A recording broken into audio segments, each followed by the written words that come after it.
अधिकारी प्रशासकीय अधिकारी सध्या घटनास्थळी दाखल झालेले आहेत।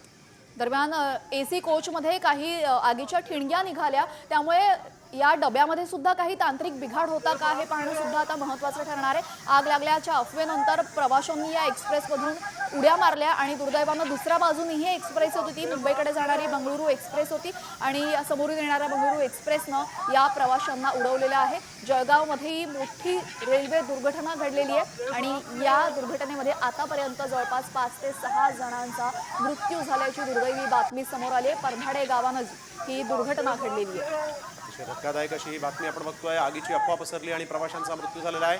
जवळजवळ 5 ते 7 प्रवाशांना आपल्या जीवाला मुकावं लागलं असं दिसतंय। अनेक जखमी असल्याचं देखील कळतंय। परधाडे रेल्वे स्थानकाजवळ ही दुर्घटना घडलेली आहे। जळगावमध्ये आपण बघतोय पुष्पक एक्सप्रेस जी आहे ती परधाडे रेल्वे स्थानकाजवळ आली आणि यानंतर या एक्सप्रेसनं अचानक ब्रेक दाबल्यामुळे आगीच्या ठिणग्या निघाल्या आणि त्या आगीच्या ठिणग्या पाहून आग लागली अशी अफवा पसरली आणि त्यानंतर प्रवाशांनी इथून उड्या मारल्या, एक्सप्रेसमधून खाली उड्या मारल्या आणि त्याच वेळेस बंगळुरू एक्सप्रेस जी समोरून येत होती जळगावच्या दिशेनं, त्याच एक्सप्रेसनं या ठिकाणी उभ्या